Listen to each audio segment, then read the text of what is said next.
अस्सलाम वालेकुम क्लास।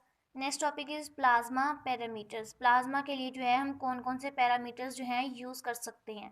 अभी हमने डिबेट शील्डिंग की बात की या डिवाइस शील्डिंग की बात की। उसमें हमने कहा कि हम जो है एक चार्ज इंट्रोड्यूस करवाते हैं और बाकी सारे चार्जेस जो हैं वो उसको कवर अप करके उसका इफेक्ट कैंसिल कर देते हैं। तो इसमें हम क्या कहते हैं कि device shielding is valid only if there are many या enough particles in charge cloud. वो जो हमारे पास एक स्फीयर बना था ना उसको हम चार्ज क्लाउड बोलते हैं। ऑपोजिट चार्ज क्लाउड जो हमारे पास दो बने थे। सो हम कहते हैं कि उसमें हमारे पास एक या दो पार्टिकल्स नहीं होने चाहिए, उसमें काफ़ी सारे पार्टिकल्स होने चाहिए हमारे पास। If there are only one और two particles in the sheet region वही वाला जहाँ जहाँ तक हमारे पास स्फीयर बन रहा है। Divide shielding would not be statistical valid concept.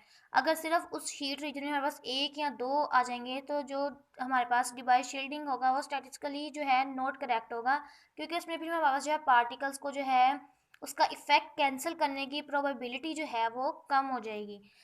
अगर हमने जो है इसका क्या मतलब हुआ कि जो चार्ज हमने इंट्रोड्यूस करवाना है वो मच लार्जर इंट्रोड्यूस करवाना है ताकि ज़्यादा से ज़्यादा पार्टिकल्स जो हैं वो उसको कवर अप करके उसका इफेक्ट जो है कैंसिल कर सकें।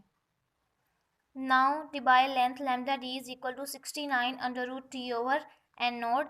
डिबाई लेंथ की एक फिक्स वैल्यू है, वो हमारे पास इसके बराबर होती है, जिसको हम डिबाई स्फीयर भी बोलते हैं। लैम्डा डी वो हमारे पास जो है इसके बराबर होती है।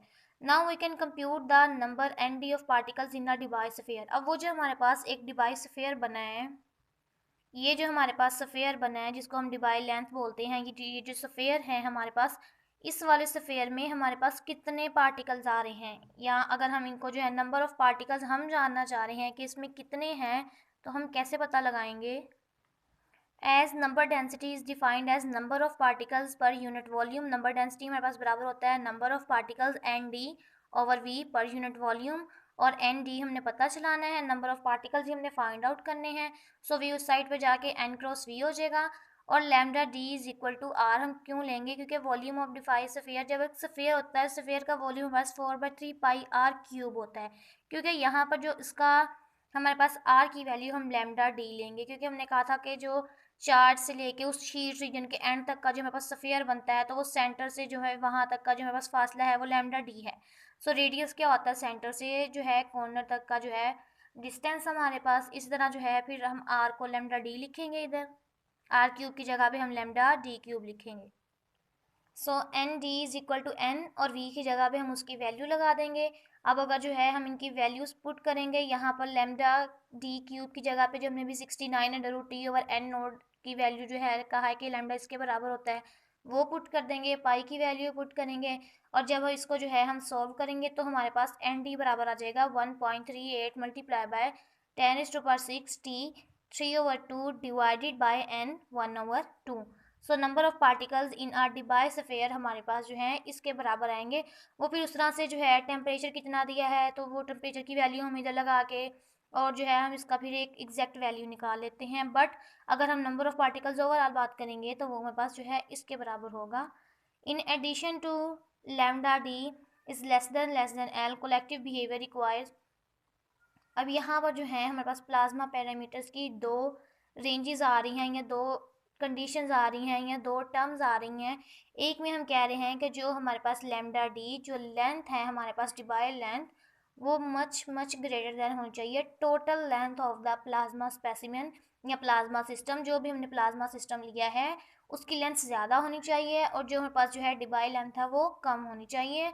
और उसके बाद हम कहते हैं कि फिर हमारे पास जो है डेंसिटी ऑफ या number of particles of plasma वो ज़्यादा होना चाहिए हमारे पास, जितने भी उस डिवाइस अफेयर में हमारे पास पार्टिकल्स आ रहे हैं, या N D is much much much greater than 1। ये जो है जो फर्स्ट वाले पॉइंट की हमने बात की है कि हमारे पास एक या दो पॉइंट्स नहीं होने चाहिए, इस तरह जो डिवाइस शील्डिंग है वो हमारे पास जो है वैलिड नहीं होगी। हमारे पास जो नंबर ऑफ़ पार्टिकल्स हैं एक डिवाइस अफेयर में वो ज़्यादा से ज़्यादा होने चाहिए, वो एक नहीं होने चाहिए बल्कि इससे ज़्यादा होने चाहिए। Next is criteria for plasma. अब जो है क्या हम किसी भी आयोनाइज गैस को प्लाज्मा बोल देते हैं, मतलब हम कहते हैं जी गैस है उसको हम आयोनाइज करते हैं तो प्लाज्मा बन जाता है। तो क्या इस तरह तो हमारे पास नेचर में काफ़ी सारी आयोनाइज गैसेस पाई जाती हैं, क्या सबकी सब प्लाज्मा है? नहीं। एक आयोनाइज्ड गैस को प्लाज्मा होने के लिए जो है उसकी कंडीशंस होती हैं। बेसिकली जो है इसकी दो कंडीशंस होती हैं, लेकिन एक कंडीशन और जो है अब इसमें ऐड कर दी गई है। सो क्राइटेरिया क्या होता है प्लाज्मा, किसी भी गैस को जो है प्लाज्मा कहलाने के लिए there are two condition that an ionised gas must satisfy to be as plasma. दो कंडीशन थी सबसे पहले, वो दो कंडीशंस कौन सी थी, यही वाली। लैम्डा डी की जो है लेंथ हमारे पास इतनी होनी चाहिए और जो है नंबर ऑफ पार्टिकल्स हमारे पास जो है एक दो नहीं होने चाहिए, ज़्यादा होने चाहिए। दो कंडीशन हमने यहाँ से पढ़ ली हैं। अब जो है इसके बाद एक तीसरी कंडीशन भी अब है, a third condition has to do with collision, कि जो प्लाज्मा के जो पार्टिकल्स हैं, जो आयंस और इलेक्ट्रॉन्स हैं, जो वो न्यूट्रल एटम से जो हैं कोलाइड करते हैं, उसकी कंडीशन भी इसमें जो है अब ऐड कर दी गई है कि उनकी कोलिजन से भी जो है प्लाज्मा का क्राइटेरिया जो है मैयर किया जाता है।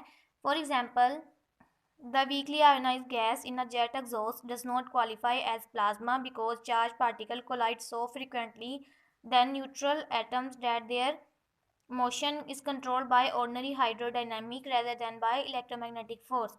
अब जो है ये जो एरोप्लेन्स और जो जेट होते हैं, इनके बॉटम से जो एग्जिस्ट हो रही होती हैं जो गैसेस होती हैं, बेसिकली यहाँ से तो वाइट कलर की ही नज़र आती हैं। सो वो जो है आयोनाइज्ड गैस होती है हमारे पास, लेकिन उस आयोनाइज्ड गैस को हम प्लाज्मा नहीं बोलते। यही कंडीशन यहाँ पे जो है एक ऐड की गई है कि वो जो जेट से एग्जॉस्ट होती हैं गैसेस, वो हमारे पास जो है प्लाज्मा नहीं होती, लेकिन वो जो है वीकली आयोनाइज्ड होती हैं। वो प्लाज्मा क्यों नहीं होती, क्योंकि उसमें जो गैस पार्टिकल्स हैं वो कोलाइड तो हो रहे हैं, लेकिन उनकी जो कोलिजन है वो किसकी वजह से है, ऑर्डिनरी हाइड्रोडायनेमिक। वहाँ पे जो एयर पार्टिकल्स की कोलिजन है उसकी वजह से, या एयर पार्टिकल्स की जो है वहाँ पे मूवमेंट है उसकी वजह से जो है उस गैस के पार्टिकल्स जो है कोलाइड करते हैं। और स्टार्ट में हमने प्लाज्मा की प्रॉपर्टीज़ में एक इलेक्ट्रोमैग्नेटिक वाली कंडीशन पढ़ी थी। उसमें हमने कहा था कि प्लाज्मा के अंदर इलेक्ट्रोमैग्नेटिक फोर्सेस पाई जाती हैं। सो प्लाज्मा में जो कोलिजन होगा वो इन्हीं फोर्सेस की वजह से होगा, देन बाय इलेक्ट्रोमैग्नेटिक फोर्सेस।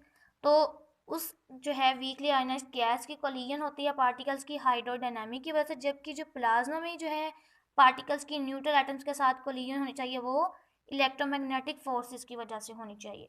सो ये एक थर्ड क्राइटेरिया है प्लाज्मा के लिए। If omega is the frequency of plasma oscillation last time हमने पढ़ा था कि उसकी जो है फ्रिक्वेंसी हमारे पास ओमेगा होनी चाहिए, and tau is the mean time between collision with neutral atoms, we require omega tau is greater than 1। कि हमारे पास प्लाज्मा ऑसिलेशन में पार्टिकल्स की जो है, अगर हम न्यूट्रल एटम से बात करें तो उसमें हमारे पास जो फ्रिक्वेंसी है विद रिस्पेक्ट टू टाइम वो ग्रेटर देन 1 होनी चाहिए for the gas to behave like a plasma rather than a gas. Then three conditions plasma must satisfy.